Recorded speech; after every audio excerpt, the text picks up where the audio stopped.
I pledge allegiance to the flag of the United States and to the republic for which it stands, one nation, under God, indivisible, with liberty and justice for all.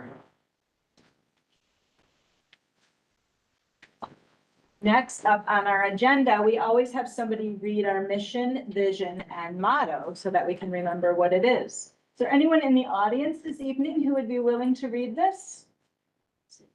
Wonderful. Could you come on up? Do you want me to just take them? I think that would. Thank you so much. What's your name? Finn. Hi, Finn.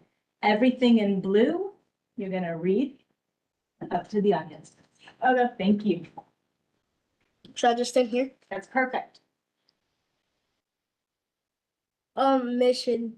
Ensure academic achievement and personal growth for all students through innovative and engaging educational opportunities. Vision. An inclusive community of motivated learners who are inspired to change the world through exploration and collaboration. Motto. Excellence is education, enthusiasm for life, every student, every day. Well done. Thank you so much. All right, at this point in the meeting, we welcome public comment. Is there anyone in the audience tonight who would like to make a public comment? If so, please raise your hand. All right, not seeing anyone, we will have another opportunity at the end of the meeting if anyone would like to then. Addition of discussion item. Do any board members tonight have a topic that they would like to bring forward to have discussed at a future meeting? Nothing tonight? All right, well, just as a reminder, you can always email me or Dr. Leali if something comes up. And we will move on to our reports. We do. First up is our PTO report, Ms. Julie Bell. Oh. Thank you all for being here on this evening night. Yeah. All right, so just to recap, 2024 and strong. So some of the November and December PTO supported and funded initiatives. We did some teacher appreciation with a Hansa coffee run, and we did some holiday cookie boxes. All teachers and staff received a $65 cash gift from their District 65 families. Concession sales continue at LBMS to raise money for the mascot costume. At LBES, we had the first grade traditions fair and the winter classroom parties, which were super fun. We also sent home LBES winter break bingo to be completed and had the Charleston Rep and minted holiday fundraising. I did want to say a fun fact from our treasurer. We've brought in 97% of our expected income and only spent 44% of our expected income. So now for the fun part, we get to spend the rest. 2025 is off to a great start. The PTO stocked the bridge for the return of the teachers and staff from winter break. Last week, we had an all-district PTO meeting on Wednesday, and it was really fun to have everybody together all in one place. So that went well. Coming up, LBMS Bobcats and Buddies Book Club, and we have an LBES grade level social planning meeting coming up on January 30th at Chiefs Pub to plan the rest of those fun things for the elementary school. And then new this year, we're working on a couple of us, a euchre night fundraiser on February 28th. And the goal for that is to cover the rest of the LBMS mascot costume. We're obsessed with this mascot. We're trying to make it happen. So, so that is it. Thank you. Thank you so much. Thanks for being here. Okay, no Alliance report tonight. I do not have a report either. Dr. Lally, do you have a superintendent's report? Yeah, just really quickly, we'll be sending home a survey to parents tomorrow for just some items that we're going to be asking about, summer programming, related arts programming, world language programming, just for our future planning. We appreciate everyone filling it out with their honest opinions, and it'll be coming from the principals tomorrow. And that's all. All right, wonderful. So look for that in inboxes. And we'll begin our discussions and presentations for the evening, beginning with Miss Tracy Rorick.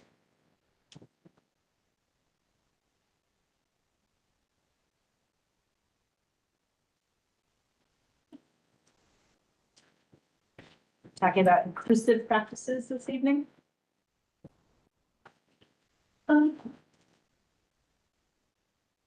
While Tracy's getting her things together, I just want to give a shout out to her and her team of teachers, and also Joe Jackson for all the work that they've done leading the district in this area, what you're about to and was kicked off by our work this summer. So thanks, Tracy, for everything you did. Absolutely.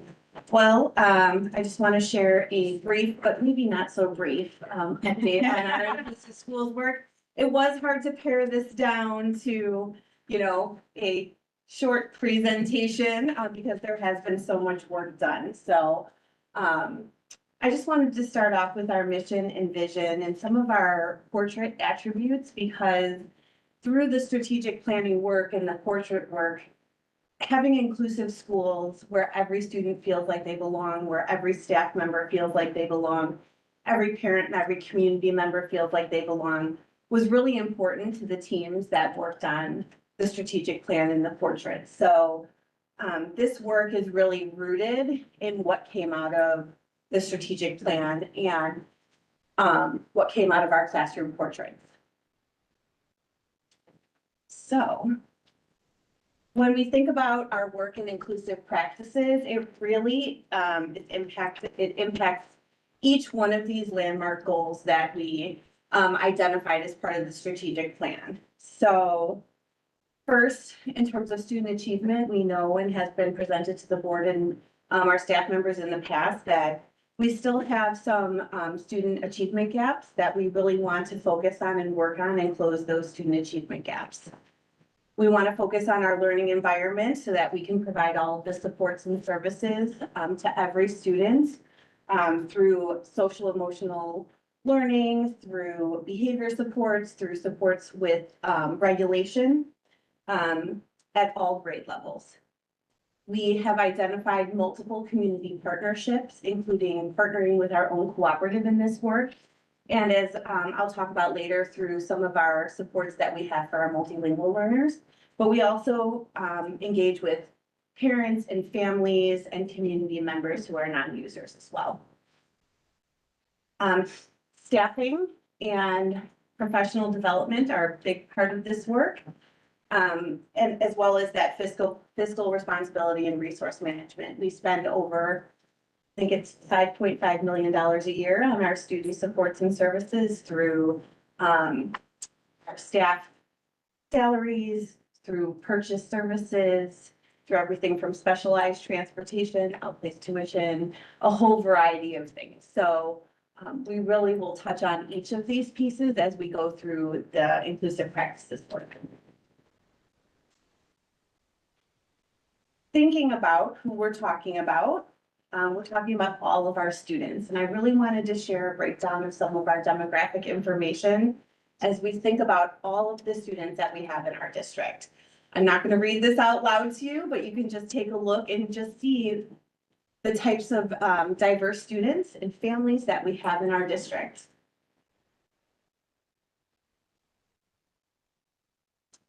One of the things that we share at our bilingual parent advisory committee meetings each year is the number of students who receive multilingual instruction and how many different languages are spoken in our district. And I think it's very cool that we have 28 different languages spoken in our district by either students in our district or their parents that have a variety of home languages.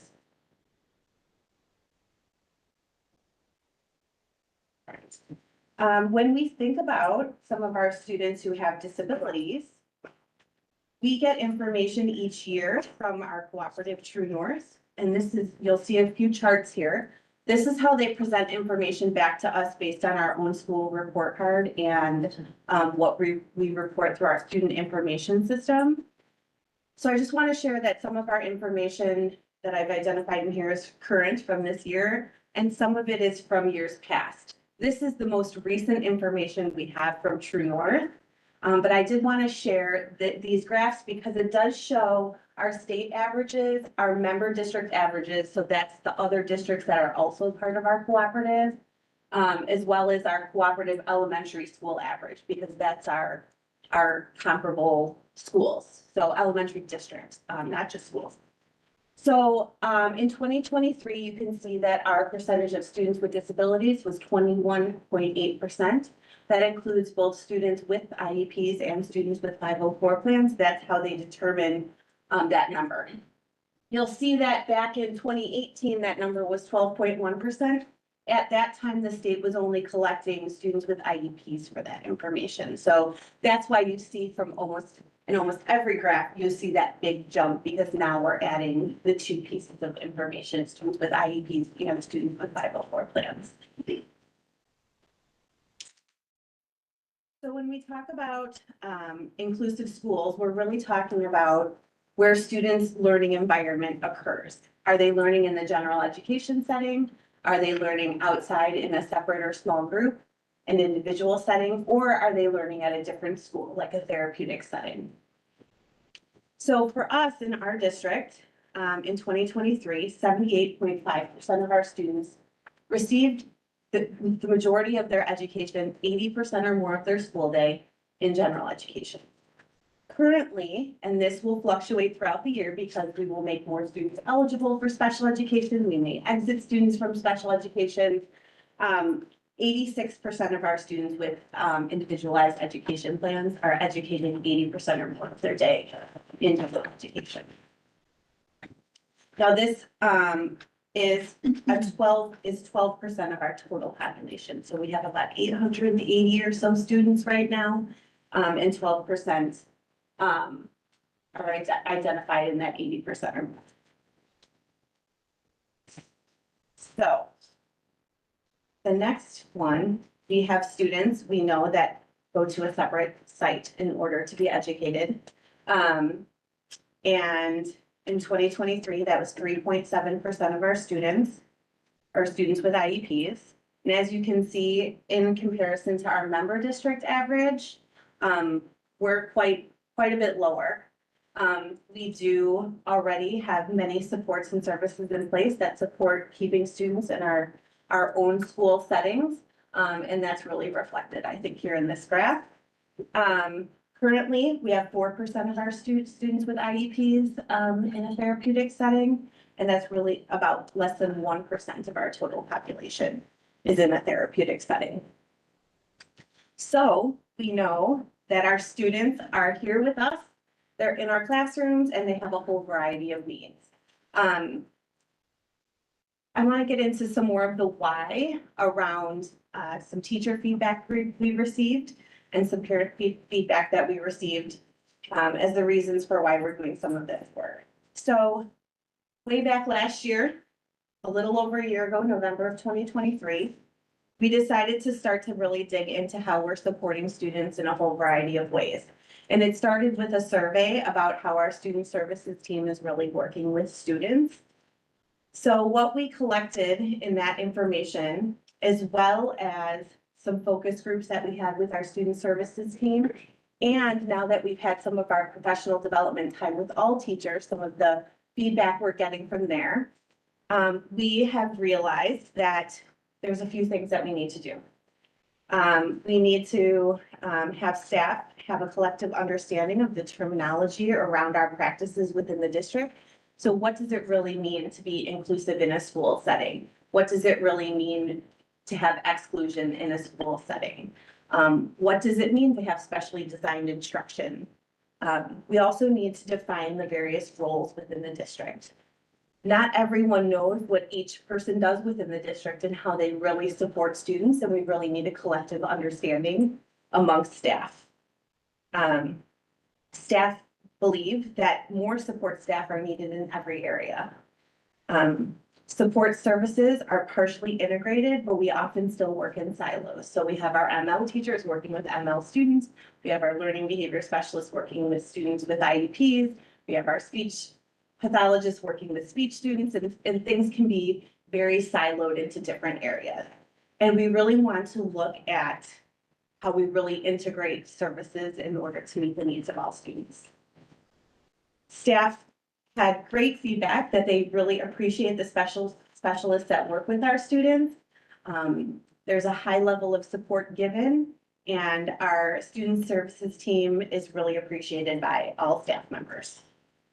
We have identified that paraprofessionals need more on-the-job coaching, and educators really are asking for more time for collaboration, which through some of our new model we're really able to provide for that collaboration.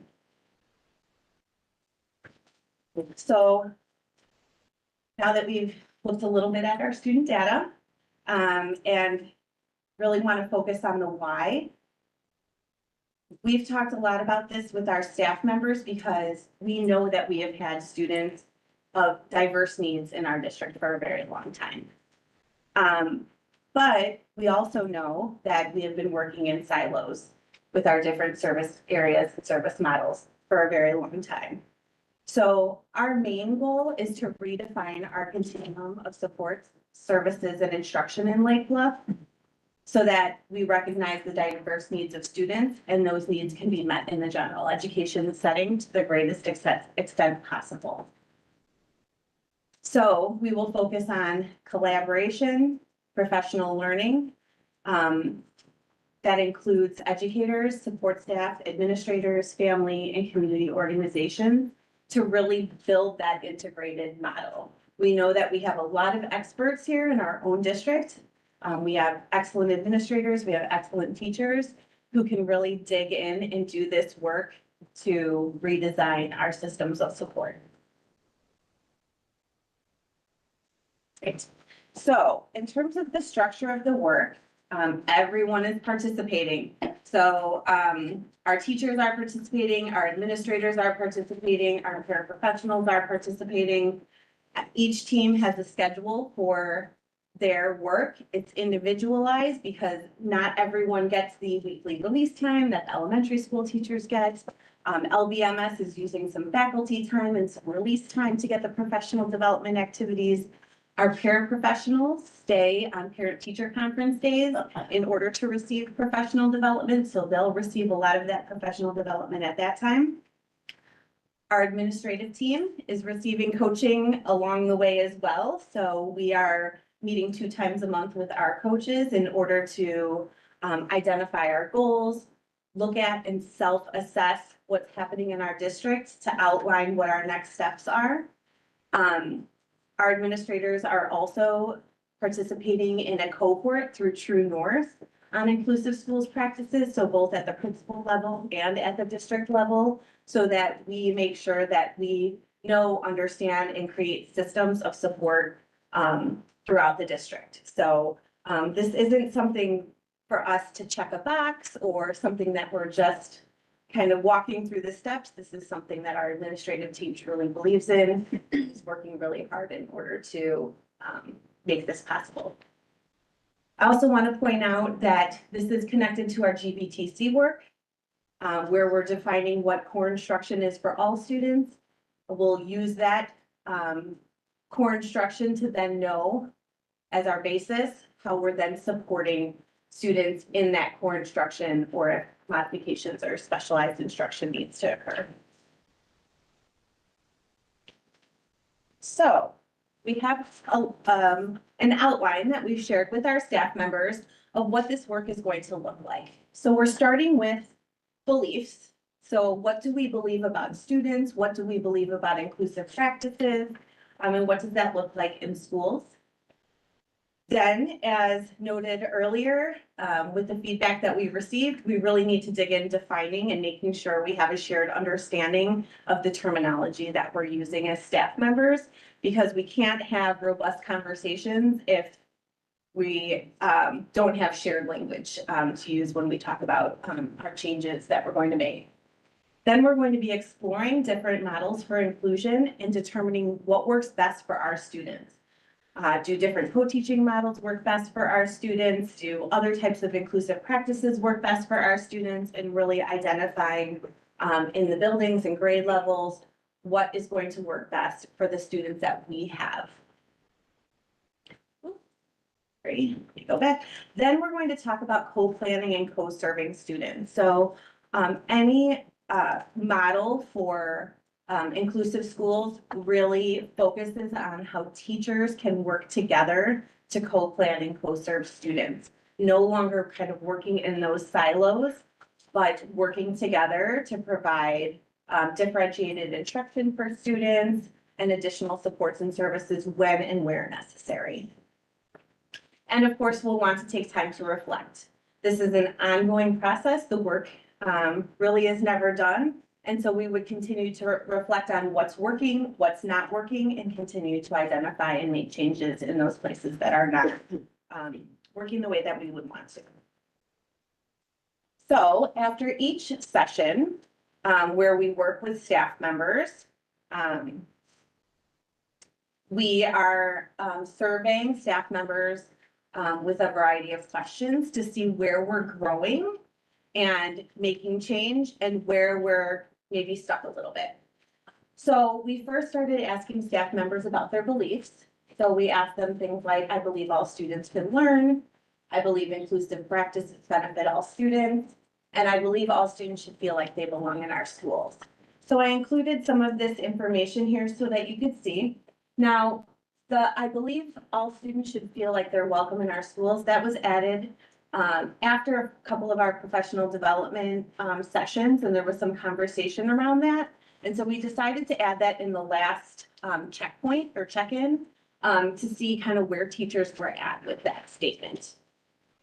So as you can see, we have some very strong beliefs about student learning and inclusive practices in our schools. Oftentimes districts and schools need to spend a lot of time really working around those beliefs, but we actually have a pretty high number of teachers who are already ready for the work and diving into the work. All right.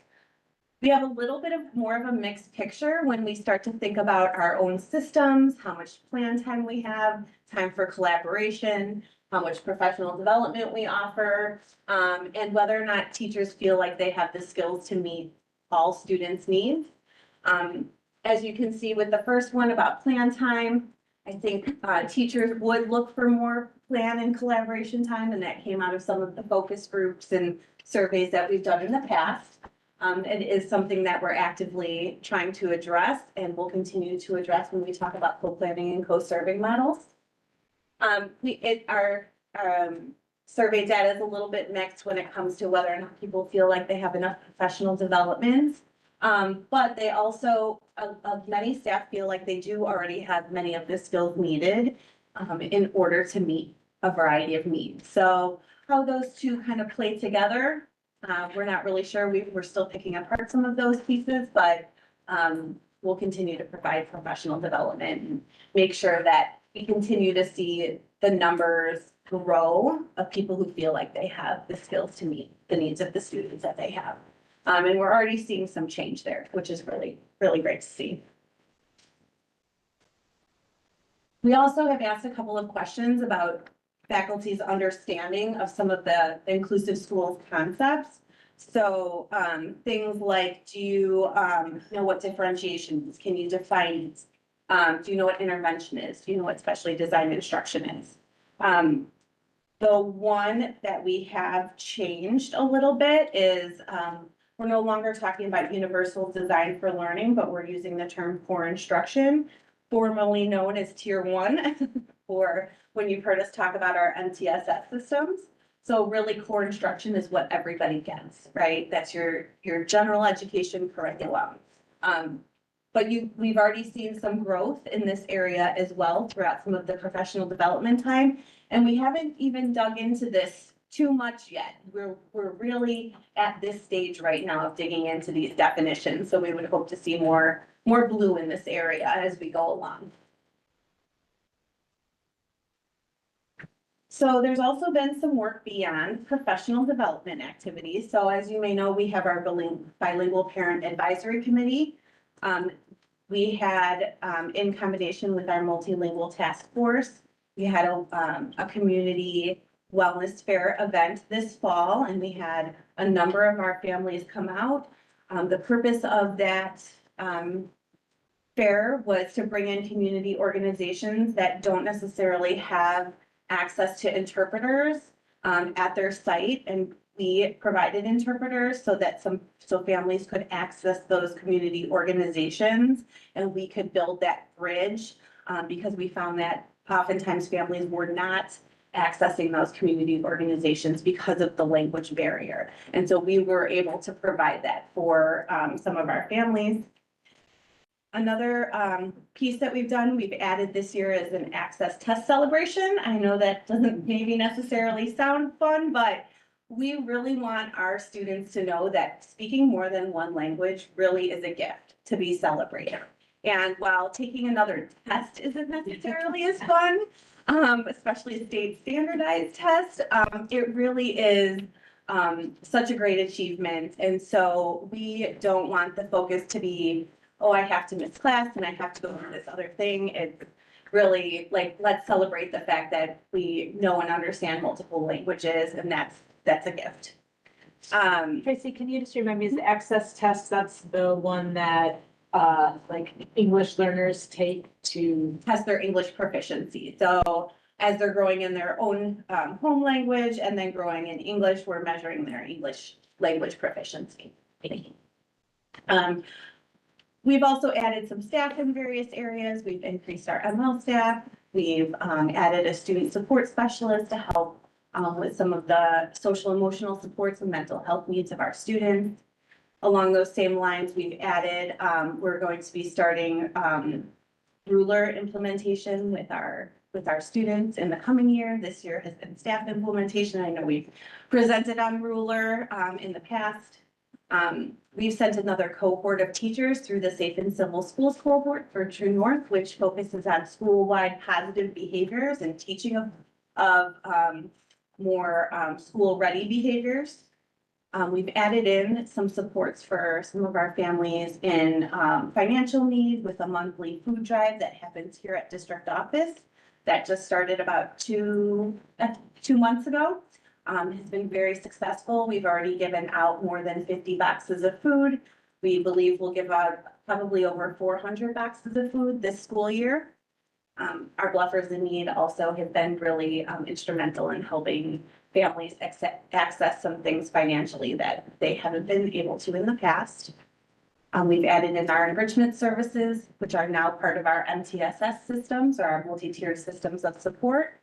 And then we've also included a math interventionist in that.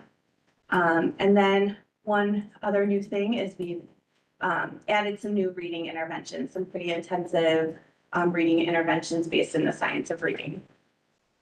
So lots of other work being done. This week, a couple of other things that I haven't put on there. We're wrapping up some of our work that we've done in the development of 504 plans and how we should be looking at how we're implementing section 504 plans within our district, and some MTSS review of our Ames Web progress monitoring and determining if it's effective or if we should be looking elsewhere. Whew. All right. Looking forward, we still have so much work to do. Like I said, this is really an ongoing process. It's going to take 5 to 7 years really to get through a full cycle of looking at all of our systems and re-implementation of new systems, but the work really is never done. We know that our students change and grow each year, and so we'll be continuously looking at our systems, reflecting on what we're doing and continuing to improve. But more specifically, we have a couple of things coming up. We had conducted some focus groups of our parents who speak another language. We will now be focusing on some student focus groups as well to just get feedback on really how we're doing in supporting students and families. We are working on the realignment and integration of MTSS, so our multi-tiered systems of support, to make sure that they're really integrated within our current core curriculum structures. As I said, we're really going to be diving into the development of co-planning and co-serving models. This is really when we're going to get into the crux of the work of how students are being supported in the classroom. And then next year, we'll have the student implementation of Ruler. So I know our staff have been working all year, and even part of last year, learning all of the structures of Ruler. So that's our new social emotional learning curriculum. And we'll be starting that with students in the fall. So I just wanted to end with sharing a story of inclusion of one of our own students. So just to give you a little background on this, this video was done through the lens of True North. So our cooperative True North designed multiple videos about students, 3 different students. One of our students was chosen for this to really highlight for other districts and families, or families who might move into one of our member districts and be wondering about the supports and services that they provide to member districts. So they made 3 different videos where our staff and students are highlighted. The first 2 videos really are about True North and the services they provide. But while they were creating those videos, they also put together a little video specifically about one of our students. So I'm going to share that with you now.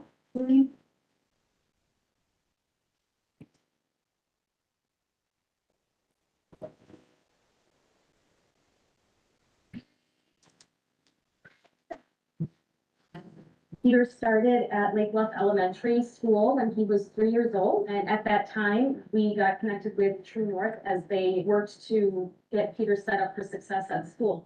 I was honestly blown away when I met the school district and with True North, because they had thought of everything and they had gone above and beyond to make sure that he is set up for success and has all the supports he needs. Peter is a delight. He's the happiest boy. It seems like he absolutely enjoys being there as much as we enjoy having him. When he came in, I remember he might have vocalized once or twice and he would sign his colors, but now he talks all the time. It's just amazing to see the growth he's done. And just how independent he's becoming. The students in our class react to Peter the same way they do with any other student. For him to be around other kids gives him more ideas and more ways for him to learn and to grow and to just have fun with him. I do feel Peter is included in the school. All of us. Peter is really funny, really calm, and is in a region. He actually was invited on a play date a couple weeks ago. I never thought that that would happen either, where he would make a friend at school and then have the opportunity to play with that friend outside of school. I am just so grateful that True North is out there and can support kids like Peter.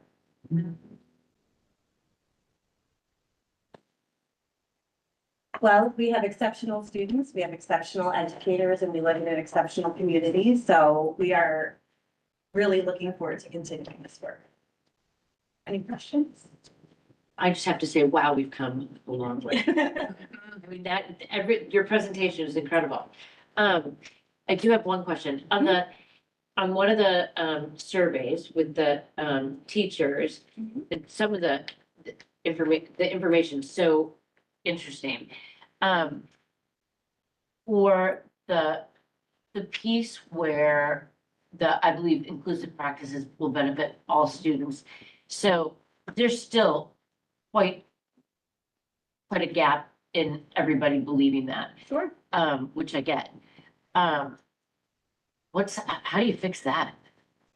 Well, I think it takes a lot of time, discussion. I think for some people, it takes some work in just talking about beliefs. I think for some people, it's seeing the times where they don't necessarily believe it could happen and watching some new systems be put in place and then seeing it happen and then becoming believers. And to be honest, you might not get 100% of people, and then we have to have different conversations about that. So, but right now, we really have, for a starting point, really, we have a really high number of teachers who do believe. And oftentimes when you start work, and I keep saying start work, but we really have been doing this work for a long time. But when we are really reinitiating this work, we have the percentage of staff where you really can move forward. You don't need to wait for everyone to kind of get on the bus. To get moving, because some people are going to come along as you see change happening. So That's great. yeah, we're just gonna dig in and we're gonna keep working and, you know, hopefully continue to see more of that blue on there. You break that down by school, Yes, elementary and middle, to see if there's maybe more of a need for yes. the PD Mhm. to a certain time. We did ask school, we did not ask grade level role or anything more specific than that, just because there are people who are singletons in a role and we did want it to have some anonymity to it. But we can break it down by building and we have looked at some of these various ones by building to see if something's impacting one building more than the other. It tends to be pretty split, but yes, we are able to do that. And when do you picture yourself doing this survey again? So the next time, we will probably do this survey. So the paraprofessionals will do it after their February session for parent teacher conferences. And then we'll probably do it 2 more times this year. So likely, somewhere mid-February after, so different groups are at different stages because of the different times we can meet. So as soon as we get everyone through the next 2 sessions, we'll likely give it again, and then somewhere near the end of the year, when everyone's received all of their sessions, then we'll give it again. It'll be interesting to see. But one other thing I have to say is that seeing that paraprofessionals are included in that training is enormous. I love that. Thank you. Yes, it's very important because they're very hands-on with our students. Yes. They're every day doing the work, so very important for them to have training. Awesome. Just a couple of things, but the first is my last sub job, I had a chance to work with Mr. Carmini. Is that it? Cacciatore. He's fantastic. He is doing such a great job. He's just a great addition. We are very lucky. Yeah, I was amazed. In the numbers that Chuck, you said is we have like 22% of students with disabilities. Yes, so when you add students with individualized education plans and students with section 504 plans, we're at 22%. So that's like 20 to 25 students per grade level? Yeah, some grades have Is that more kind of- identification than others, but Is that yes, kind of increase with the higher grade? And, yes. yeah, because we probably don't have that many starting off in the first. Correct, right. Many students haven't been identified yet in the younger grades. Sometimes we have students who come in through early intervention and have already been identified. Some students have a medical 504, so they have a significant allergy or diabetes or something that has been diagnosed at a younger age. So we do have students who do come in with 504 plans, but it is a much smaller number and then it does increase as And the so grades. by the middle school, that's a big number. It can be, yes, and it's different in different grade levels. We definitely see some grades have kind of a cohort of a larger number and some have a smaller number, so it just depends on the grade. So I know in the middle school, they have also like an academic enrichment program, which is students don't necessarily have, 504 or an IEP that are in there. Is that part of the mix that you're looking at and trying to? Yes, so, we're really looking at what is being provided to students by whom and where, right? And does it meet the needs of the students that we have and the students that we will have moving forward? Things like academic enrichment, for those of you who don't know what academic enrichment is, it's a period at the middle school where students can learn some executive functioning skills. They might have some time to get teacher support with completing of assignments, organizing their homework, making sure they have what they need when it's time to go home each night. And so it's just that extra time and support built into the school day. I would imagine that at any iteration of our scheduling would have some type of executive functioning support. I think we know through research that learning executive functioning skills is really important, and some students need that extra time and attention in order to learn those executive functioning skills. Thanks. One thing I would say too about some of this teacher belief stuff is its perceptions, right? So some of it is like, there might be a perception that it would be easier to educate students that are all the same on the teacher or for the class, but really what we're trying to get across is how much richness a diverse classroom is and what the value add is for all students in a room. And also that all of us have different characteristics. Like just because somebody has an IEP or a 504 or doesn't have those things, doesn't mean they don't bring diversity of thought or experience or background to that classroom, and how much better it is to have students of all of those types of needs and backgrounds being educated together, and how much value that brings to the discussion and to student relationships and experience and all of those things. So some of it is just overcoming those perceptions. And like Tracy said, sometimes you have to see it before you believe it. It's like snowflakes. Yeah. No learner's the same. That's right. And I had to see it because I can't even envision it unless, Sure. but I couldn't, sure. And if you Unless I haven't saw it seen it before, Right. and like, you've how you only do that. seen one particular model, then it might be hard to picture what it could look like. And everyone's own educational experience, depending on when you went to school and where, can look very different. And so everyone comes to this work with a different background, and what they've experienced in their own lives, so. Emerson Donahue in chemistry, junior year of high school. I mean, who thought that could work? And it worked. I mean, No. yeah. Thank you. Thank you. That's really important. Thank you for sharing that with us.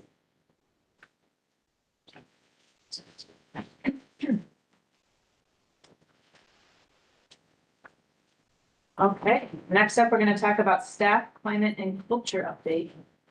Dr. Lealy. Yep, I'm gonna get myself on here. One thing that's interesting about what we just talked about is that, when you ask most, teachers who get into supporting students in special education, they all say they've had an experience like the one we're trying to provide here as students. They've been able to have classrooms that are really diverse, and then many times they go into the field for that reason. It's just right. Yeah. Right, I'm gonna figure out how to do this.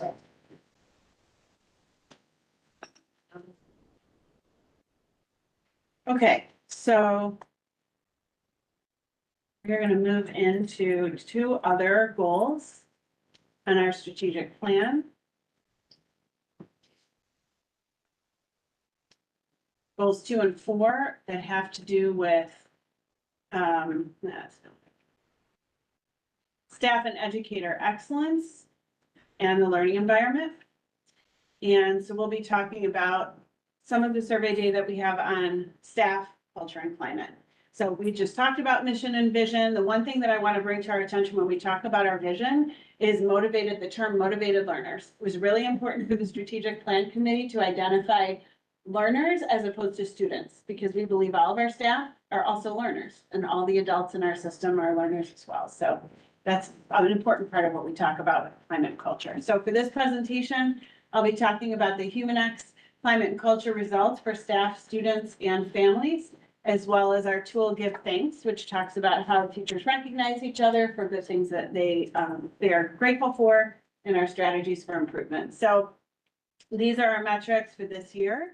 In terms of staff reporting high levels of engagement and satisfaction, our goal was to move from spring of last year, where we had 77.7% of our staff highly engaged and highly satisfied, to 84%. Right now, we have our midterm check-in, which is what I'm presenting. The fall results got us to 85.12%. So we've exceeded the spring goal in the fall, but we will take it again in the spring. So we'll measure again, which is great. As a reminder, industry average is 60%. Typically, schools and districts show 60% of staff highly engaged and satisfied. So for us to be at 85% as a district, that's really great. We only give our families the survey once a year. And so we have our data at this point. Our goal was to get to 67% from 64.5. We did not reach our goal, but we improved a little bit to 65.28%. As a benchmark, an average for families is around 50%, 48%. So we're exceeding an average, but we didn't make our goal. So glad to see positive improvement, but we still have some work to do. And then students, we were trying to move from 38 to 40%, and we actually went down to 25.7%. Average is around 27%. So we're not far off from the average, but certainly not where we want to be either. Can you remind me what grade they start taking this? Third. Third. Third through Okay. eighth grade. Are you able, again, to separate by Yep. building? Okay, thank you. By building and by grade. We have all that information, so I'll talk about how we're using those data. So with these, we get top items and bottom items. Again, for just reference, the scale is on a 1 to 5. So 4s and 5s are in a very positive range, 3 is a neutral, and 1s and 2 means they're not negative, sort of a negative or dissatisfied range. So everything in our top area is within that 4 to 5 range, which is excellent, and all these areas improved from last spring to fall. Most of them have to do with personal commitment, how teachers are feeling about the work they do here, and the role that they have in the district. In terms of the lowest items, we're within the neutral range on all of these. Some we improved on and some we made stay the same. Statistically, the ones we went down on wasn't too significant, but still don't love to see going down. And I'll talk a little bit about what we're trying to address with some of these. Some of these have remained in our bottom items for a while. And just as a reminder, there will always be bottom items. So we'll just continue to address the ones that show up on the bottom. But again, we've improved in a way in our providing the right training. I'm really proud of that. I really think it has a lot to do with the work that Jackie and Tracy are doing with inclusive schools and curriculum work. It's good to see that inching up towards 8 or 4. And then, the ones about recognition, as you'll see, we're working on that in terms of spending quality time with administrators or getting feedback. We have some strategies to work on that, although the quality time improved a bit. And then I'll share a little bit about how we're trying to involve teachers in more business decisions, or at least sharing information. So number 1 is we've restarted our technology committee. Kevin's had us, I think we've met twice so far this year. We have a meeting coming up soon, and we are reporting out to faculties last week and this week on the work we've done so far this year. We'll be reporting to the board at the end of the year. The work is about all things technology, not just hardware and software, but also the learning we had from the anxious generation and looking towards what we really want in terms of tech visioning. So that's been a great thing. We have staff and teachers from both buildings on that committee. Jay has also started a financial advisory committee that includes community members as well as staff and administrators. I think there's been one meeting. We have one coming up in February. We encourage everyone to come. Jay puts out an agenda, but also is open to conversation and feedback. I think Dick and Tim were there at the first meeting, as well as a few teachers. And that was a nice productive conversation about budgeting and kind of a sharing back and forth about philosophy and what's happening in the district with the budget. We've tried to implement some choice sessions with administrators to get some quality time. So on January 6th, all of our administrators offered either office hours or specialized professional development and training that had to do with their area of expertise. So that was very well received. And as well, we just talked about the enrichment programming and then expansion into the middle school for next year for that kind of support for professional development. In terms of our students, our top areas or items are really well within that very positive range. And some of the great things here is just really how our students feel supported by their teachers. They feel like their school is safe and clean and they feel welcomed. These are great things. In terms of, hold on, wait. I have student top, I messed with that. I think I named that wrong. It's like parents. This is parents. I meant to say parents. This is parents' top items. So again, still kind of very good things. Teachers treat parents with respect. They're treating their children with respect. And then some of the areas for improvement, One last year was the cafeteria, which was our bottom item, and we improved a lot in that area. So thank you to Jay and the staff for making a big switch. That's having positive impact. We are working on how we can more provide regular feedback on how students are doing in school to kind of address that first area. As far as approaching the school superintendent, I've already had some conversations about hosting some neighborhood events, some ways that I can get out into the community and meet people a little bit more so that people maybe feel like a little bit more approachable. And then, as you know, we've been working a lot on communicating with parents, not just about their child's feedback, but just anything in general in terms of social media, emails, et cetera. And then the work that Tracy is doing, especially with Tracy and Jackie, the expectations are being worked on through the professional development. So we do have some items happening, some work happening in each of these areas. So one thing is each of our buildings, they're kind of engaged in a communication audit, redesigning parent-teacher conferences. We've had some work done in both buildings in that area this year. Encouraging teachers to send more work home and working on ways that they can have it on file, but also send it home for parents so they can see more regularly how students are doing. We will be coming to you with some recommendations on social media or communications that is tied into our technology work also. So we are interested in having a bigger conversation about what we want or don't want in terms of adding to children's digital footprints, faces online or things like that. So we're working on how we want to approach that in the future. The curriculum release time is really important, as well as the inclusive practices work in terms of the classroom expectations. And then we'll be relaunching a summer reading and book club and hopefully getting some neighborhood exploring for parent engagement.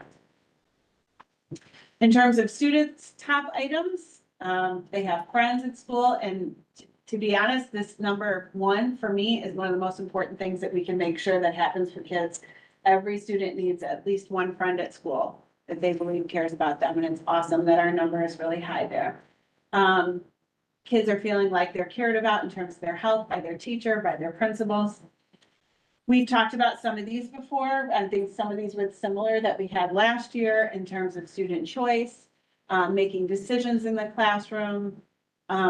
Those we have some more control over in terms of how much energy kids have at the start of the day, or whether or not they look forward to school every day. We're working on that to ask our kids, you know, what is preventing some of those things, and we'll talk about that in a bit as well. This is another interesting pyramid. So when you look at Maslow's hierarchy, if you've done any kind of elementary or educational psych, you'd remember this from that. That pyramid kind of indicates that kids are not going to be learning until they're more at the belonging and self-esteem areas on the pyramid. So in other words, if kids don't have their basic needs met, they're not moving up the pyramid. So we have to make sure survival needs, which is what Tracy just talked about, making sure our kids have their basic needs met, making sure they're feeling safe, making sure they're feeling a sense of belonging, and then finally that they're feeling confident enough to be moving to those higher levels of learning. And the numbers look like they went down in most cases. So again, we're looking to see what we can do about that moving forward. So student focus groups is one thing that we've started at elementary, and we'll be talking more about that later in the year. So we're asking our kids about how they're feeling and what we could do better.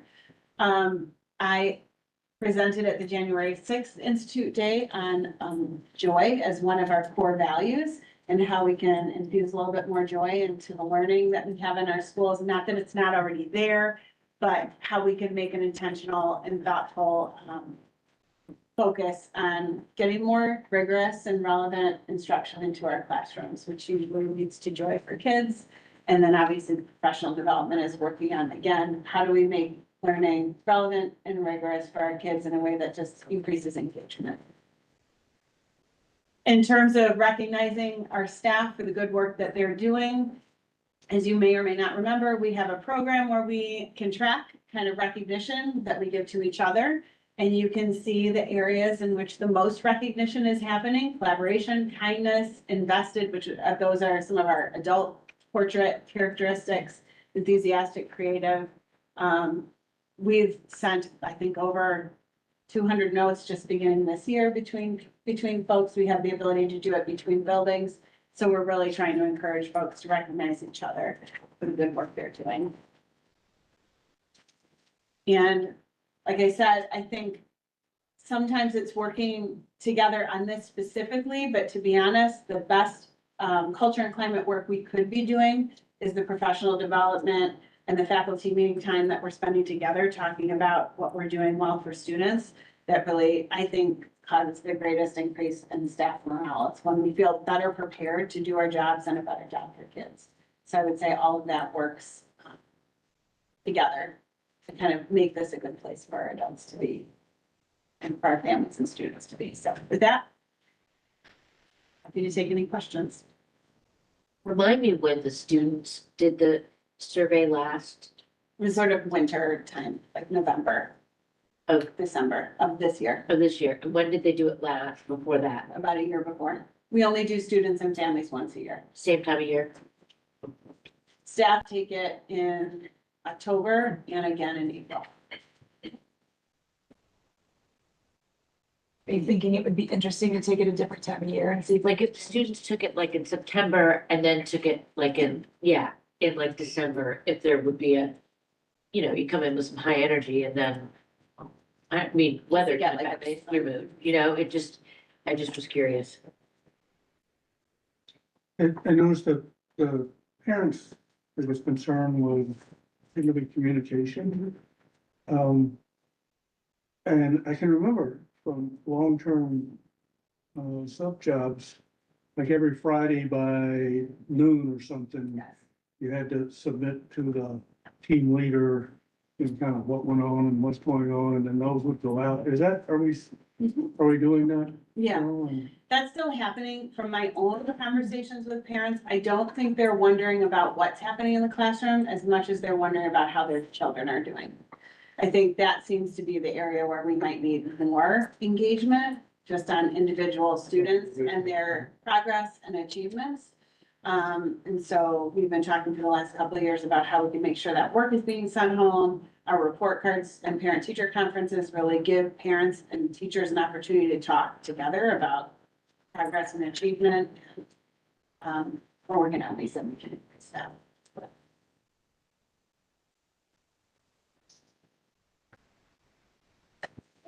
Thank you. We will continue with you about the True North Cooperative Resolution. Okay, so in your packet tonight, we have a resolution for your consideration that is coming from Glenview District 34. As you know, True North is comprised of 18 member districts, and we all are in this consortium together, supporting each other to provide special education support for students in all of our districts. When we all entered this agreement some time ago, there were bylaws written in terms of how a district might go about removing themselves from the cooperative if they wanted to. And it is a pretty long and involved process. But Glenview at this point has requested a withdrawal from True North for various reasons.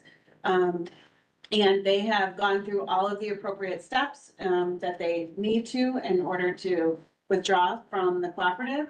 And they're now at the point of sending a resolution to each of the other 17 member districts to vote on whether or not you would approve their resolution to withdraw.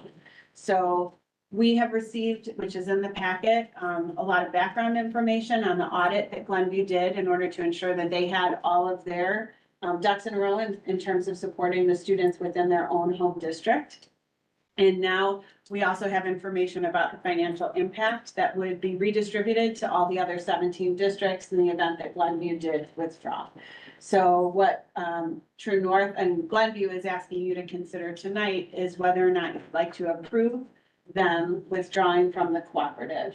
And all 17 districts are voting on this between when they filed their petition and 60 days from then, which I think is February 16th. So the impact to us were they to withdraw? So the way that they distribute overhead costs, kind of the general overhead, which is administration, buildings, things like that, that are not tied to a specific program are split and allocated across districts by general ed population, so basically by the number of students. And all those costs, which are now divided over 18 districts, would then have to be divided over 17 districts. So our costs would go up by 13%, which is about $15,000 a year. That includes our membership, our professional learning fees, and property, plant, and equipment. That's about 12,000, and then there's also an operations and maintenance assessment every year to do building, with deferred building maintenance work in construction, and that will go up 2,500 a year. So the total is about 15,000. And the model of, that's all proportional based on our enrollment. That's right. So everybody, basically every district's cost would be going up by 13%. So some districts with more students have higher costs. And they would see a bigger dollar increase, but it's basically 13% across the board for everybody.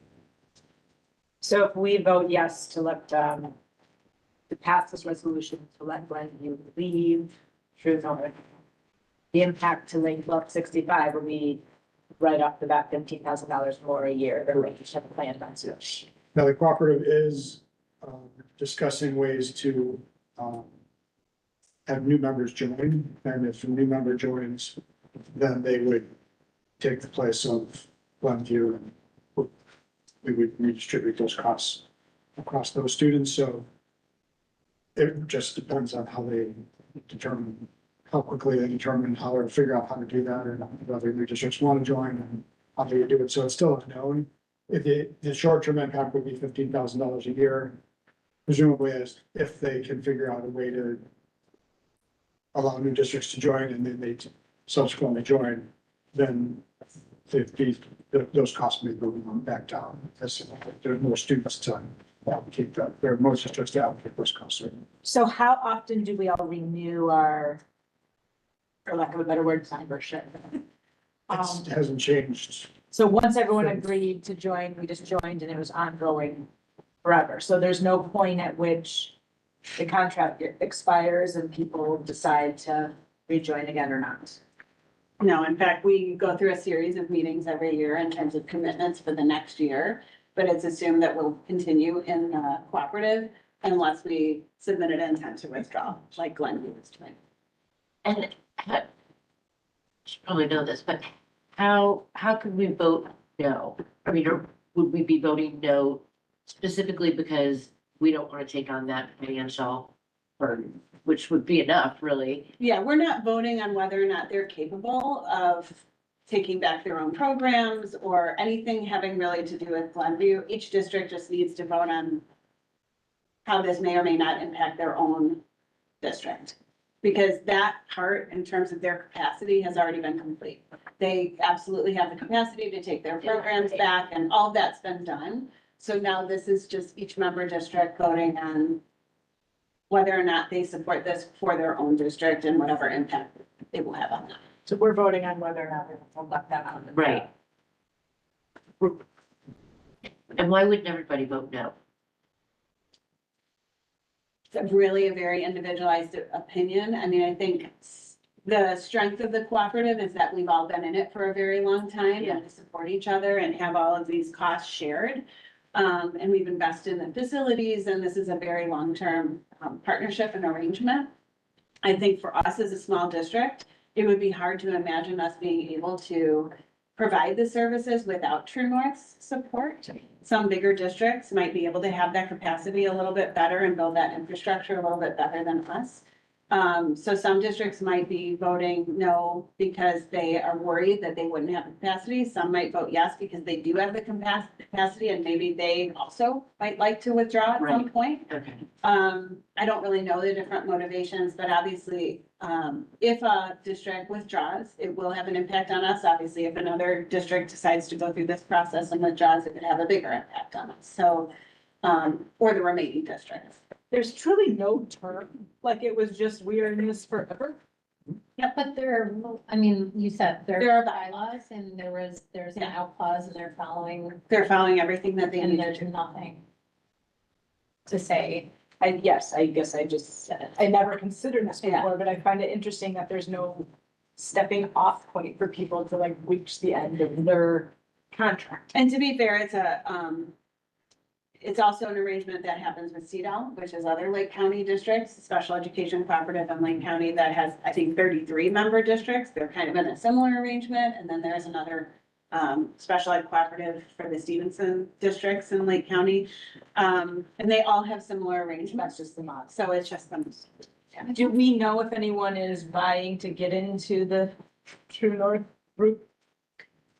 I think people have expressed interest, but I don't know how serious the interest is. Is there concerns more would try to leave if one view is successful and? The domino effect. It's possible. And there's that would. So in the recent past, I think one other district has tried to leave, that hasn't been successful. To be, Rumors of a district a long time ago leaving, but it's been pretty stable. Yeah. But maybe this brings up that there needs to be a little bit more of, so that this financial burden doesn't fall upon us every time somebody else wants to leave. I mean, it's a little. I'm curious if that would change. So the leadership of True North is made up of a board member from every, of the 18 districts. They're really the ones that have, financial oversight. And then there's also a governing board that includes 3 superintendents from each region. I happen to be, at this point, the representative of the North region, and then there's also a Northfield region and a North Cook region. But that group of 21 people would have to come together, to rewrite any kind of bylaws and relook at those kinds of procedures, which is a pretty hefty, undertaking. In the meantime, we have our financial committee that Jay's been a part of, and that's working on the financial model and kind of Like, that. Legally, it's a very loose CUC. I would feel better knowing that we had some protection so that we don't absorb so much cost if everybody starts to divide. It's a pretty tight legal arrangement, but there is an impact to it. There's nowhere else for the money to come from though, Yeah, right? right. So like it only comes from the member districts. So where would that protection come?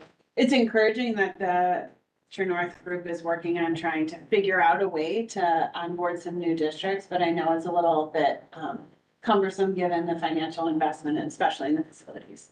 So, It's concerning that the price will go up for everybody. And so then some where it's too much of a hit will say, well, it's gonna make more sense for us to go out on our own as well. So that part's scary, that's for sure.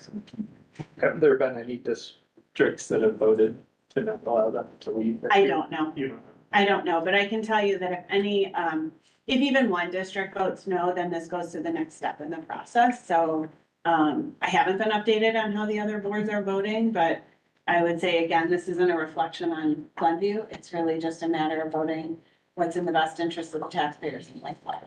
So what is the next step if anybody votes no? So the next step would be for it to go to a regional office of education, but it gets a little complicated at that point because Glenview is located within North Cook, but Cook is subdivided into intermediate service centers. They actually don't have a regional office of education with a governing board. So that next step would probably end up in court. So ultimately, they could still get out. Yes. If they fought it till. Yes, so if one district says no, then it changes from a consensual withdrawal to a non-consensual withdrawal, and then there's other steps. So basically, then we're getting divorced. This year, would it be $7,000 or would it be the full $15,000? It will not impact us until next fiscal year. It would start next fiscal year. Are there any legal ramifications that could be made against our district if we were to vote to say no? In fact, there's they've been working with a legal team that doesn't have any interest in any of the 18 districts, which has been pretty hard to find. So they're out of state. But there's really no bias or any sort of like intermingling. with legal counsel and any of the 18 districts. So by saying no, could we end up incurring more fees by going to court? Would we be paying? Well, I suppose ultimately because we fund True North's administrative costs, so potentially. What I But it really would want be to say is, what would you do? It's a hard decision. I mean, What would you do, Ann? I would vote no. I don't mean it in any way to be mean to Glenview. I get what they're trying to do, and I think they need to do what's best for them. But for And our we need to people? do what's best for us. Yeah. This is $15,000 we were not planning on spending. Yeah. In our budget. And that's, that's a surprise, but I don't want to Right. expect. But would we end up spending more money in legal fees? Probably not. Well, it's a risk, maybe, because if they take it to court and legal fees are assessed, then yes, they're going to have to spend those. But if we don't, if we vote no, maybe they just say, okay, and they don't take it to court. We don't spend any money. If we vote yes, we're definitely spending more money. Whereas we're still maybe spending more money if they take it to court. Does that make sense? What and you also have 16 other districts. Yeah. That would Right. have that. Right. And is this an appropriate question? I'm gonna ask it. Do we believe Glenview will, they'll move forward? Like they've been planning on it. I would assume. They want Yeah, out. no matter what, they went out. I They're would- not gonna I turn, would assume. they're not gonna Yeah. come back and. This has been a very long process for them. They've Yeah. gone through a lot to get to this point. I feel like we've been talking about it for a long Yeah.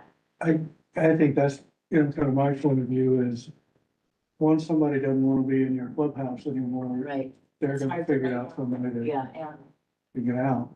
So now what? But I also take heart that they're, I think it would then behoove True North and, us as well indirectly to, do some recruiting. So it sounds like there's potential out there. Be nice if they found somebody to take their place. That's part of the work. So if we approve the resolution tonight, we would be in agreement that Glenview can leave. If we do not approve the resolution, then we would be saying no. And that's in the action items for tonight. And are we aware of other districts? I mean, I know we'd said that some might be interested, but do you have any history on districts that are like trying to get in on a? Waiting list? Yeah, is there a waiting list out there? I will say this. I think that many districts in Lake County have been impressed and curious about the schools work that True North has been leading.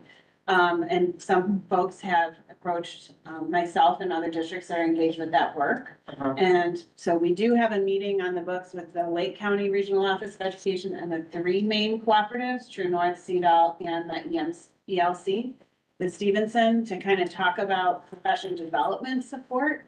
But that is outside of like any kind of membership. But I will say that Kurt and his team are leaders in this work and people have been very impressed with it. I wouldn't be surprised if other people would want to. It's just a matter of figuring out how that agreement would work. Did they have that opportunity to do that before? It's like I've never been to a True North No. meeting. I'm asking all the questions. I know, but so no, it hasn't been open to other people in the past and now it would be. They have been able to take advantage of True North services on a non-member basis. So a lot of what True North does is open to other districts, but they pay a higher fee to take advantage of Right, those services. okay. Or to provide placements or other services or therapies. That's Yeah. on a non-member basis, but joining as a member Right. and starting to invest in the facilities and operations and maintenance and professional development planning and overhead, Mhm. that's a whole different structure. All right. These are all the questions I wanted to ask during the True North meetings. Getting them all answered right now. Yeah, I love it. So I understand that $15,000 is not an enormous part of our budget, but it's still $15,000. Like, are there certain things that we know we would be redirecting away from if we had to spend that money on True North? I'm sorry to spring this question on your head, but I can't pick one thing that I would say we're not gonna spend money on, because for this, it's all. actually, Bottom line is it's money not going to our hands. Right. I mean, it's. Or ultimately to the fund balance at the end of the year. Yeah, ultimately it's going in a different location. Right. Right. So, anything more? I knew what legal fees would be. And unfortunately, we cannot table it because we need to have it voted on within the 60-day window. So we do need to vote. Jay, what would you do? Yeah. It's a hard, go ahead, say it. It's a hard one. It is a hard one. If we vote no, but then another district comes out and says they're interested, would they like come back to us and say, no? It's a separate process. We can't say like vote no on. Can't retract. Yeah. Yeah. No, this is just a procedural vote. So when we do get to this point of voting, I will very specifically word it in a way saying that we're gonna vote on.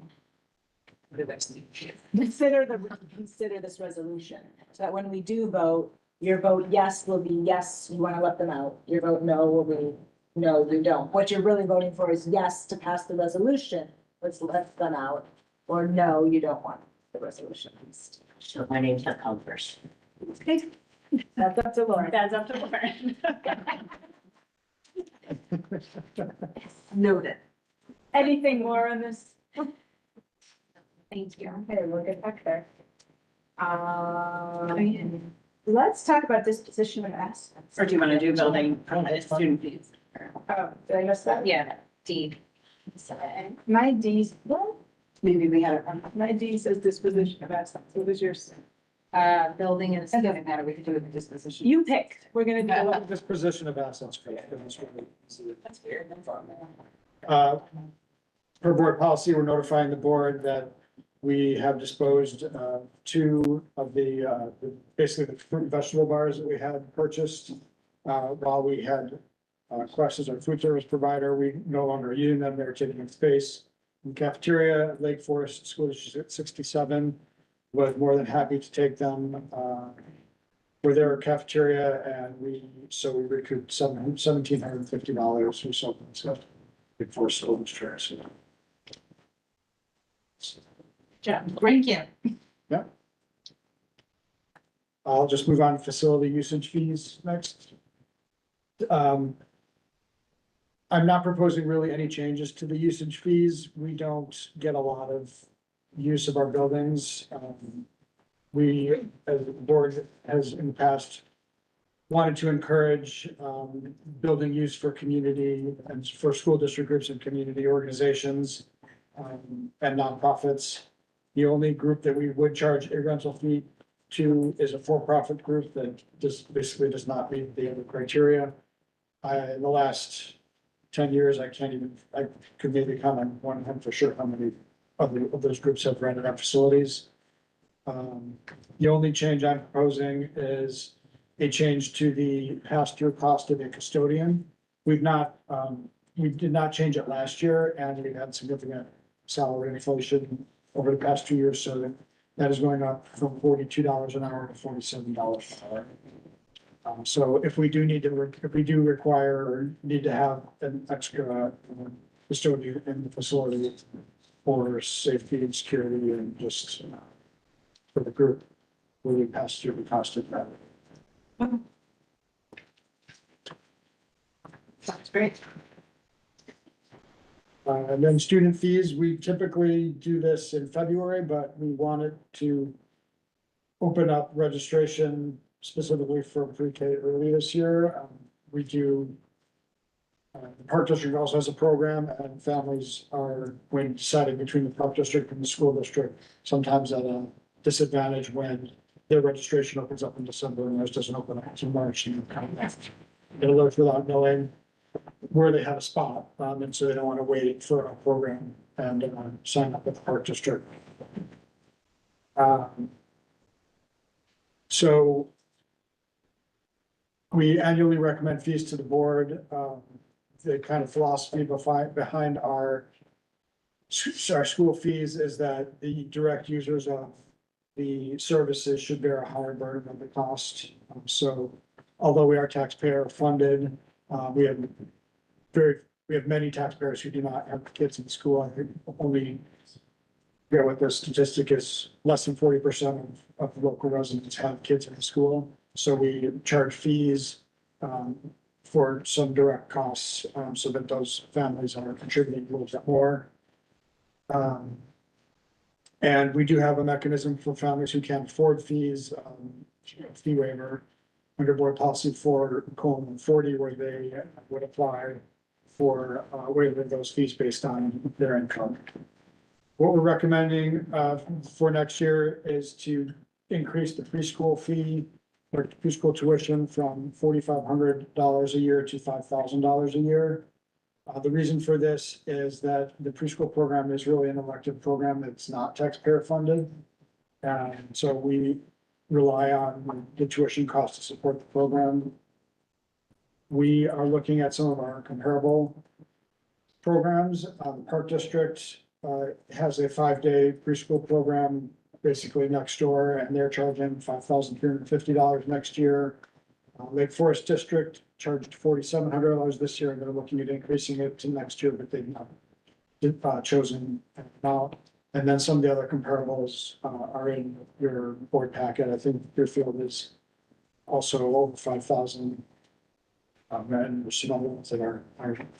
So we also want to try to adjust this every year. I think we held it flat last year, and in doing so, some of the other programs became quite a bit more expensive than ours. So I think it's better to catch up and then try to make small changes rather than to make big changes in this. And then also just looking at childcare in general, childcare is very expensive, and I don't want to be too big of a bargain for preschool. If parents were not, I mean, we have a great educational program, and if parents were enrolling their students or their children in just regular daycare, it would cost significantly more than $5,000 per tuition. So that's where I'm basing my conclusion. Regarding the material and technology fees, and those in the past, the board has absorbed about 1/3 of the cost of those fees. This primarily is the technology, so Chromebooks and our iPads that we're going to be providing, as well as some instructional materials. In the past, it was more workbooks and textbooks. Now more of our stuff is online, but we still have license fees every year. So in the calculation that's done is basically to take the cost of all of those fees, of all those educational costs, and then it basically supplies and services directly that are directly used by students, and to apportion them out. And so if I do that and add them all up and take 2/3 of it, the formula would say we should charge $220 instead of $210. For fees, the comparables are from other districts. Local districts are also in the board packet. We're right in the ballpark. We're very comparable to all those districts. Some are lower, some are higher. I've talked with many of those other districts, and nobody has really said that they're planning on increasing fees next year. So we could do a small increase, or we could do no increase. The total is about $150,000, of fees. So, the incremental small percentage is not going to be a huge impact to the budget. So I'm really leaving that to the board's discretion, whatever you think it's best to do for the community. We could raise the fees and be consistent and follow the formula, and raise it a little bit as we go, or we can kind of hold it where it is and determine at some point if we want to raise the fees or not in the future. And then in terms of extracurricular and transportation fees, I'm not recommending any changes there. The transportation fee is really a fee designed to increase efficiency of our transportation program, and it does not provide a huge subsidy to transportation. And I think it's at kind of the sweet spot where it's affordable. It doesn't prevent people who need the bus from taking the bus, but it accomplishes its goals. And then their extracurricular activity fees are also kind of in line with our comparable districts, so I'm not recommending change them. So that was kind of a lot. And if there's any questions or any particular areas you wanted to talk about. I would just, my opinion would be that we actually do increase the student fee to $10, so that it doesn't create a huge impact in the next couple of years, going from no change to like a huge unforeseen charge. Yeah, that was a question I was gonna ask, actually, is do you foresee having to make a bigger jump in student fees in the future, if we hold them still now? Right. I would say we've experienced, the past several years, we've experienced significant inflation. So that's kind of what's driving it. We're also are making a change or a shift in our technology from Chromebooks to Apple devices, which tend to be a little bit more expensive. So that's what's driving it. I don't see inflation remaining at the high levels. And once that change in technology happens, then I'll also foresee big increases going forward. So yeah, I think it's always better to do it in little bits, but I also, if the district chose to absorb it, I think we could reasonably do that without impacting. Would it be about like 10,000, if you were to, between 220 and 210, it's a pretty small amount. We get about $150,000 in fees. And what is that? 220.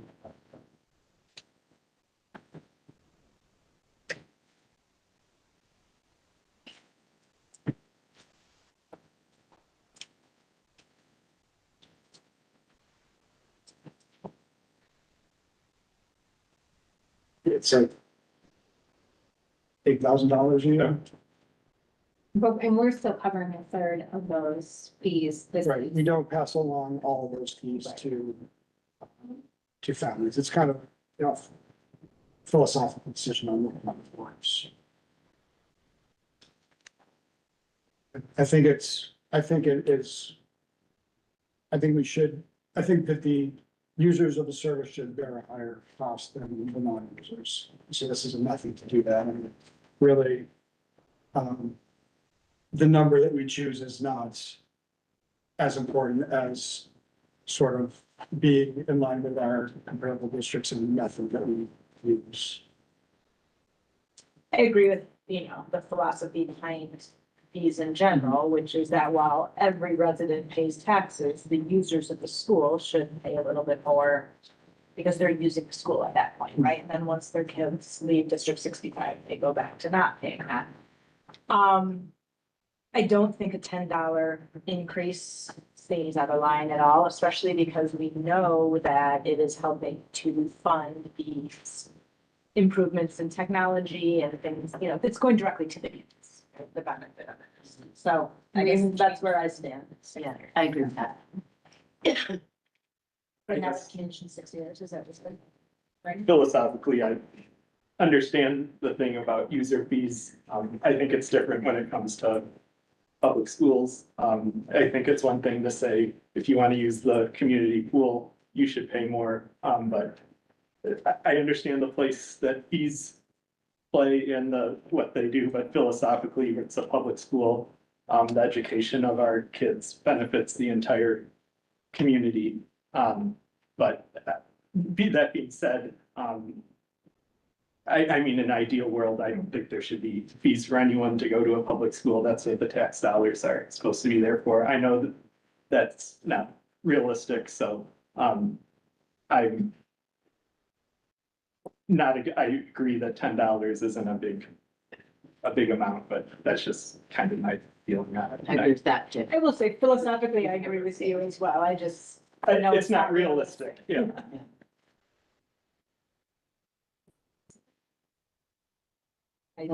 Jay, it looks like we charge for a lot of the after-school extracurricular activities. Do we charge for all of them or select, are there some that we don't charge? We do not charge for clubs. And we do not charge for elementary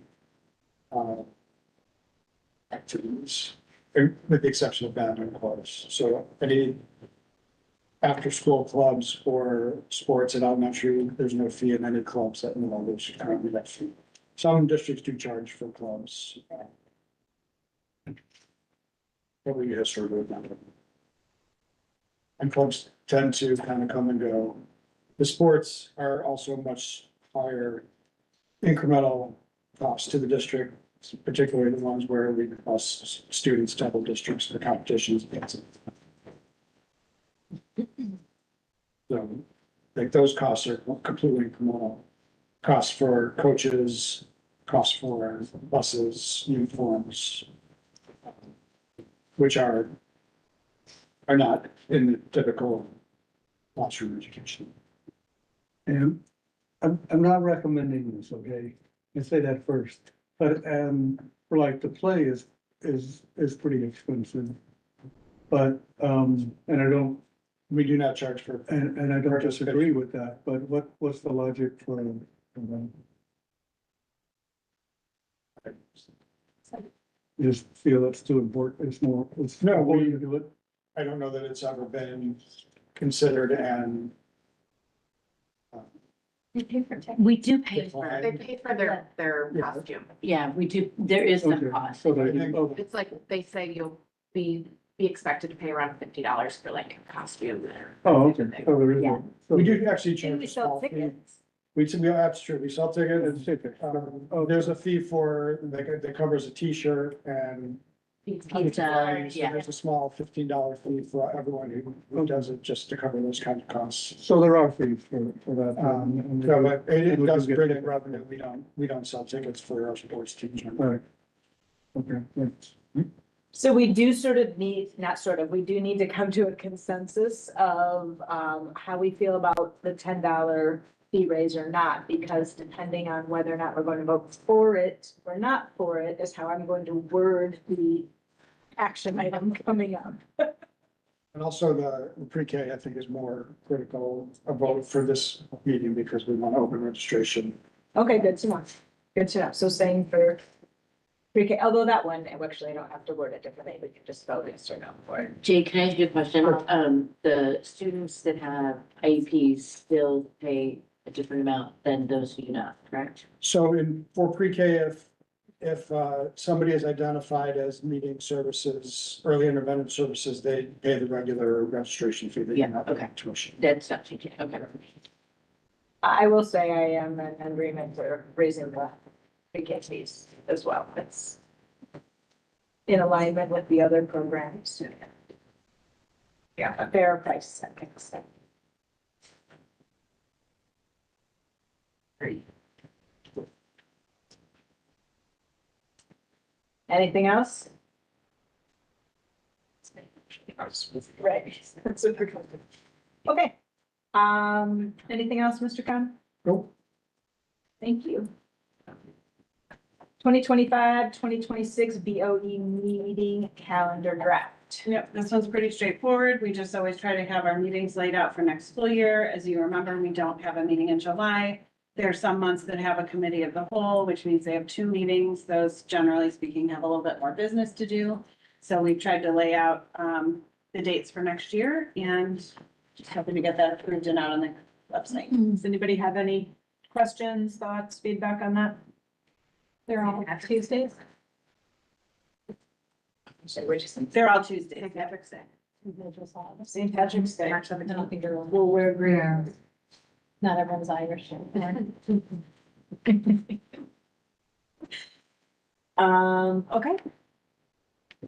Sounds great. When do we start school next year? Amy, do you know when is it? Late, right? August. I think it's the 25th. Like 27th is the high school. Are we the same? I think it's, is it the 27th? Okay. Sorry. Yeah, my only concern is will a lot of people like us be out of town on August 19th? But if so, we can cross that bridge. All right, shall we move on to action items? Let's do it. All right, so our first action item for tonight is actually the 25-26 tech plan approval. So may I have a motion to approve the 2025-26 tech plan as discussed in the December meeting? So moved. Second. Do we want to have any discussion, questions, thoughts on this? Okay, Lauren, do we have a vote, please? Laura Brinkstone. Yes. Ann Hill. Yes. Amy Connell Donahue. Yes. Carrie Steinbach. Yes. Richard Driver. Yes. Lauren Hirsch, yes. Tim Penich. Yes. That motion passes. Next up is the approval of the move from Net 56 to Sentinel in March of 2025. May I have a motion to approve this move from Net 56 to Sentinel in March of 2025? So moved. Second. Before we vote, Kevin, would you mind coming up and quickly going through, because some of this has changed from the last time we talked about it in December. Yeah, so after the last meeting in December, we had a couple other things happen that kind of led us to reevaluate the return on investment that we're getting with Net 56 and if we want to continue to July 1. And after looking that we still had about 6 monthly payments as of now, totaling about $40,000 to them, we decided maybe it would be best if we just started to take our own roads to Sentinel now and utilize that money that we would be paid Net 56 for a more better return investment for their services and kind of start onboarding now with the change in our direction with the financing Apple devices that left us some extra capital in our budgets. That was, we were able to use some of that for the onboard instead of putting that in next year's budget. Great. So basically, we're just moving up the time. Yes, Right. yes. Does anybody have any questions for Kevin or? Penalty fee for pulling out. No, Net 56 has worked with us to release the contract a year and a half ago. Thank you. Yeah. Please. Anything more for Kevin on that? Can we have a vote? Tim Penich. Yes. Lauren Hirsch, yes. Amy Connell Donahue. Yes. Ann Hill. Yes. Carrie Steinbach. Yes. Richard Driver. Yes. Laura Brinkstone. Yes. Now we're going to move on to the approval of the True North Cooperative Resolution. All right, so this is consideration and action upon a resolution approving the petition for withdrawal from True North Educational Cooperative 804 filed by Glenview District 34. So can I have a motion to consider the resolution for withdrawal of Glenview District 34 from the True North Educational Cooperative 804? So moved. Second. Do we want to have any more discussion on this before we take a vote? We're voting yes or no. We are voting yes or no. Yes means you want to approve the resolution, which lets them withdraw from True North Cooperative. No means you do not want to approve the resolution, therefore effectively barring them from. Bring up a house. Yes, a barrier. Okay, any questions? Can we have a roll call vote, Lauren? Lauren Hirsch, no. Richard Driver. Yes. Ann Hill. No. Amy Connell Donahue. Carrie Steinbach. No. Tim Penich. No. Laura Brinkstone. No. So the resolution does not pass. Fail. It's trying to be nicer. They're just mean. Okay. Moving on then is the approval of the 2025-26 building. Well, and student fees. We're gonna do this as two separate things though, right? Okay, so listen to the way I word this. May I have a motion to approve the 2025-26 student fees as just presented? This is the $10 increase in student fees. So if you vote yes, that means you are approving the $10 increase. If you vote no, you do not want to have the $10 increase in student fees. Do we want to talk about this anymore? So do you have a motion? So moved. Oh, sorry. Second.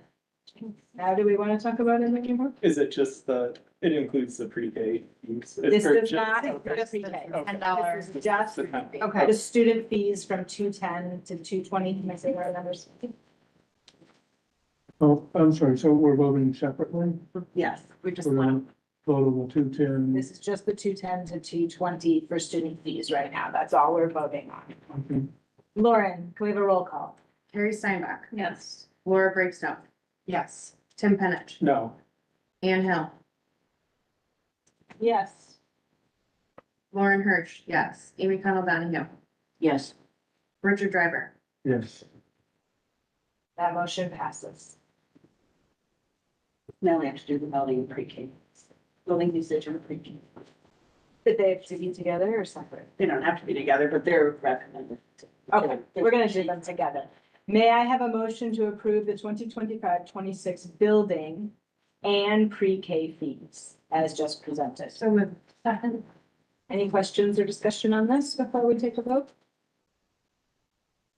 Lauren, and we have a vote, please. Anne Hill, Yes. Laura Brinkstone, Yes. Tim Penich, Yes. Amy Connell Donahue, Yes. Richard Driver, Yes. Carrie Steinbach, Yes. Lauren Hirsch, yes.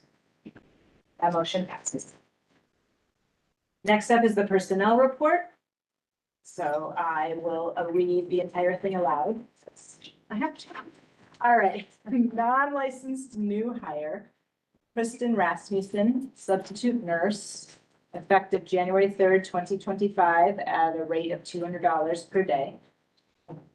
Barbara Fox, substitute nurse, effective January 17, 2025, at $200 a day. Ria Manalak, a guest teacher, effective January 17, 2025, at a rate of $150 a day. We have one resignation, Gabriela Soldado Mata, paraprofessional at LDMS, effective March 14, 2025. We have two leaves of absence. First, Sarah Coleman, position LDS 1 at LDMS, effective January 13th to January 17th, 2025 for FMLA. Also, Catherine Tompkins, fourth grade teacher at LDES, effective January 15, 2025 to January 24, 2025 for FMLA. We have one retirement, Julia Marin, eighth grade ELA teacher at LDMS, and that will be effective this June 3rd, 2025. May I have a motion to approve the personnel report for January 21, 2025? So moved. Second. Any questions, discussion? May we have a vote, please? Laura Brinkstone, Yes. Richard Driver, Yes. Anne Hill, Yes. Amy Connell Donahue, Yes. Carrie Steinbach, Yes. Lauren Hirsch, yes. Tim Penich, Yes. Motion passes. Next up is the consent agenda. The consent agenda consists of the following: open session meeting minutes from December 17th, 2024, truth and taxation meeting, from December 17th, 2024, regular Board of Education meeting, from December 18, 2024, policy committee meeting, also the treasurer's report, impress report, bills reports, P-card report, activity account report. May I have a motion to approve the consent agenda for January 21, 2025, as presented by administration? so moved. Second. Is there any discussion on any of these? Would anyone like anything pulled out of the consent agenda for separate vote? Lauren, may we have a roll call? Tim Penich, Yes. Laura Brinkstone, Yes. Anne Hill, Yes. Amy Connell Donahue, Yes. Carrie Steinbach, Yes. Richard Driver, Yes. Lauren Hirsch, yes. We had 3 FOIA requests this month. They are in the packet. Do not need to vote on them. Okay, we've reached the second time in our meeting where we have an opportunity for public comments. Is there anyone who would like to say a public comment? I would like to comment that our scouts did a great job during our meeting Thanks for tonight. coming. Thanks for being here Thanks for tonight. being- Time to wake up now. All right, that's all she wrote, guys. May I have a They motion? are not bad. Yeah. May I have a motion to adjourn the January 21, 2025 regular Board of Education meeting at 8:44 PM? So moved. Second. Second. All in favor? Aye. Any opposed? Meeting is adjourned.